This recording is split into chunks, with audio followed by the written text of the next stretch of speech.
Antonín Dvořák, uno de los músicos más reconocidos del periodo postromántico, vivió su vida rodeado de rarezas, problemas económicos y mucha confianza en sí mismo.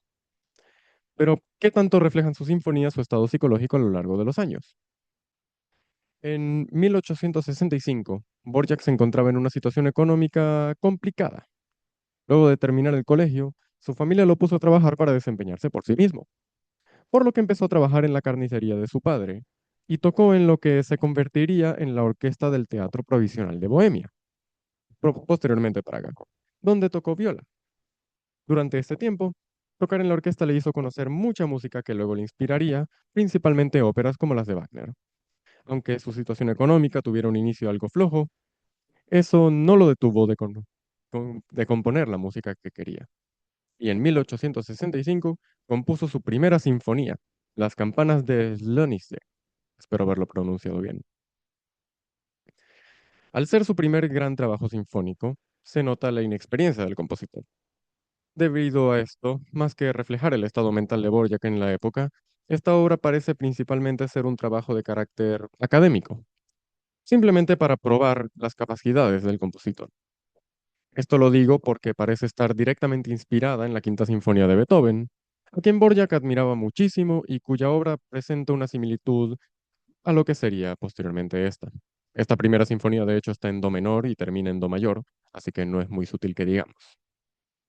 La segunda sinfonía fue escrita el mismo año que la primera, y aunque su situación económica no mejoró mucho en estos 7 meses que transcurrieron entre ambas piezas, sí ocurrió algo igual o más importante. Las necesidades económicas de Antonín lo llevaron a dar clases de piano, en las cuales conocería a Josefina Chermakova, quien era su colega en el teatro, su estudiante, y de la cual se enamoró. Se dice que sus danzas y preces fueron compuestas para ella, y es posible que su enamoramiento influyera en el carácter de su segunda sinfonía, lo cual digo en el mal sentido, debido a que su amor por Josefina no fue correspondido, lo cual se puede notar en el carácter un poco triste de la segunda sinfonía, especialmente en el segundo movimiento, en el último movimiento de la segunda sinfonía. Sin embargo, el propio Dvořák describe esta obra años después como una de sus favoritas, así que aprendió a levantarse. Para 1872, Dvořák ya era un compositor experimentado. No reconocido ni bien pagado, pero experimentado. Ya tenía dos sinfonías, dos oberturas y una ópera a su nombre, que nunca se estrenaron mientras vivía. Pero bueno, además de muchas otras sonatas, quintetos y un largo etcétera. Al poco tiempo, la vida le empezó a sonreír al buen Antonín. ¿Recuerdan a Josefina? Bueno, nuestro amigo Dvořák no es conocido por rendirse fácilmente ante un rechazo, así que en 1873 y con el orgullo en alto, se casó con su hermana, no la suya, la de Josefina, Ana Chermakova. Luego de casarse, empezó a trabajar como organista en una iglesia, donde cobraba quizás hasta menos que en la carnicería, pero su biografía indica que, pese a todo, estuvo feliz durante esa época. Esto va a ser gracioso más adelante. La experiencia de Dvořák y su optimista visión del futuro en esta época influyeron en el carácter de esta obra. Algo oscuro, pero que termina con un alegre y enérgico final. Su biógrafo Otakar Šurek también menciona su, y cito, sentido de patriotismo y ferviente interés por el futuro de la nación. Y es que sí, Dvořák era muy patriota y se consideraba un embajador de la música checa en un tiempo en el que las naciones menores del Imperio Austriaco eran discriminadas por el resto de Europa. Cosa que seguro que no desembocará en ningún evento mundial importante en el futuro, ¿cierto? Eh, Estas obras no solo convirtieron a Antonín en el músico reconocido fuera de su patria, sino que también le otorgaron el premio del Estado de Austria de composición, el cual era de 400 florines, que supongo que era mucho dinero. No encontré un conversor monetario que incluyera los florines en 1874. Pero en fin, para finales de 1873, Dvořák estaba viviendo situaciones inesperadas en su vida. Ana había quedado embarazada, motivo principal por el que se casaron, y los problemas económicos del compositor no habían conseguido acabar en todos estos años. Por lo que esta sinfonía además de las dos anteriores, fueron hechas con el objetivo de obtener dinero de su gobierno, debido a un programa de cultura que había en ese entonces. El mundo de la clase trabajadora no acababa todavía para nuestro protagonista, pero por lo menos en 1874 nacería su hijo Otakar, y casi inmediatamente después, sus dos hijas Josefa y Ruyena. Lamentablemente, Josefa fallecería a tan solo 3 días de nacer, y Otakar y Ruyena fallecerían al año siguiente con solo un mes de diferencia. Ni siquiera vivirían para ver el estreno de la obra que su padre compuso para poderlos mantener. Aunque no es una sinfonía, vale la pena mencionar que por esta época compuso su Stabat Mater, una pieza sacra que habla sobre el sufrimiento de María al ver a su hijo morir crucificado, claramente haciendo un paralelismo con lo que Borjak estaba viviendo en este momento. Entre 1877 y 1879, el nombre de Antonín Borjak se empezó a hacer mucho más conocido. No solo volvió a ganar el concurso del premio austriaco, sino que sus piezas compuestas en este tiempo acumularon una gran popularidad en muchas partes del mundo, llegando incluso a tocarse fuera de Europa. En lo emocional, 1880 fue un año en el que sus problemas finalmente parecían quedar en el pasado. Había tenido dos hijas más, Otilie y Ana, las cuales sí llegarían a la adultez e incluso estudiarían música como su padre. Y había formado una gran amistad con Johannes Brahms, quien se convertiría en mi romance favorito del periodo romántico. Y es esta amistad entre ambos, en la que estaría también el director Hans Richter, de donde nacería su sexta sinfonía, una pieza cálida y optimista que refleja el buen futuro que Borjak esperaba para sí mismo. Qué lindo ver que conoció a alguien con quien compartir su vida. Y fue con esta obra que finalmente Borjak alcanzó el reconocimiento mundial como uno de los mayores compositores de su época, por lo que el futuro no podía ser más brillante para nuestro protagonista.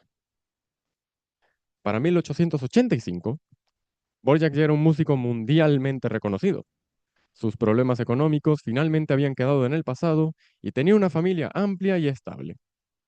Sin embargo, esto no se reflejó en su séptima sinfonía.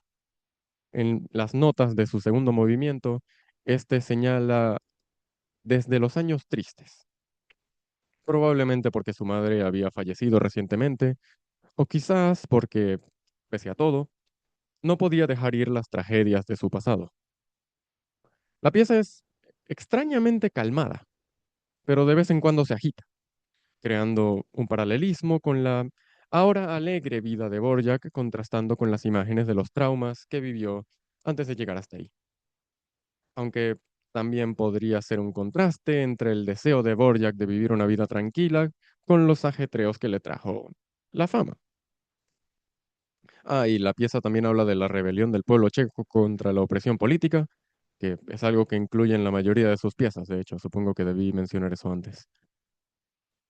Seguramente esta sinfonía sería un punto de inflexión para nuestro protagonista, por lo que luego de uno de sus viajes a Inglaterra, decidió cumplir uno de sus sueños y compró una pequeña residencia rural en Bohemia Central, donde podría finalmente retirarse a vivir la vida que siempre soñó, que es básicamente la misma vida que tuvo de joven, pero con dinero.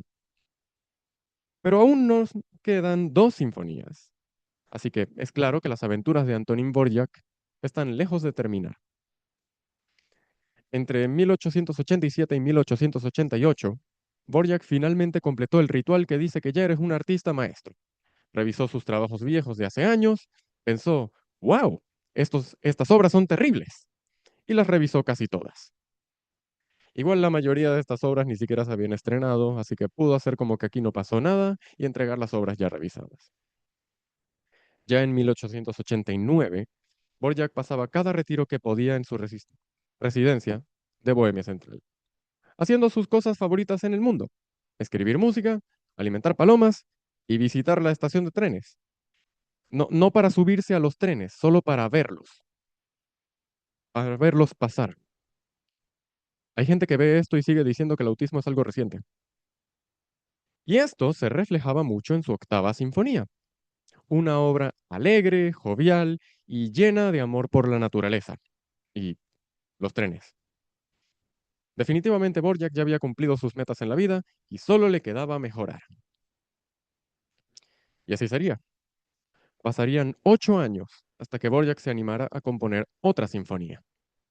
En ese tiempo, empezó a trabajar como profesor en el Conservatorio de Praga, realizaba giras por toda Europa y desde 1892 dio clases también en el Conservatorio Nacional de Nueva York, donde ganaba lo que no ganaba cualquier otro profesor de lo que sea.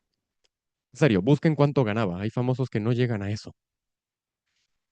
Y fue probablemente la euforia de tener tanto dinero lo que le llevó a componer su novena y última sinfonía, además de la única con título, la Sinfonía del Nuevo Mundo. No del Nuevo Mundo, desde el Nuevo Mundo. Es una confusión común.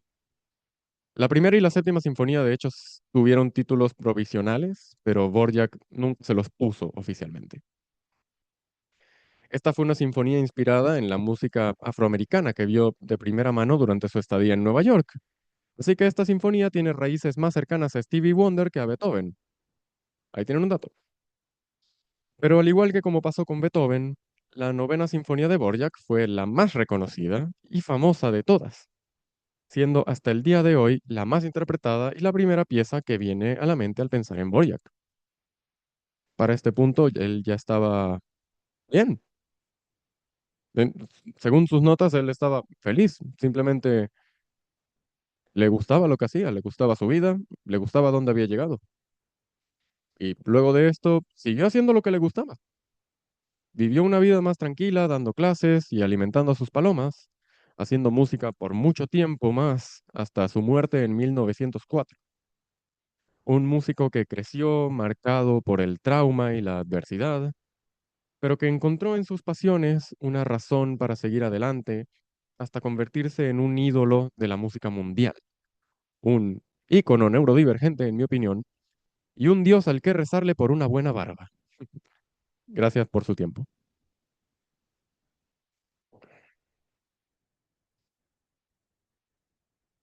Eh, Quizás se hayan dado cuenta de que en realidad no me interesaba hablar de las sinfonías. Estas solo fueron una excusa para hacer una breve biografía de Borja que hablar sobre cómo los compositores clásicos son más parecidos a personas normales de lo que hacemos pensar. Por favor, no endiosemos a las figuras clásicas. En la mayoría de casos, esto es lo opuesto a lo que ellos intentaban hacer con su trabajo y su vida. Esto es solamente una biografía disfrazada de análisis musical. Espero que no les moleste. Bueno, adiós.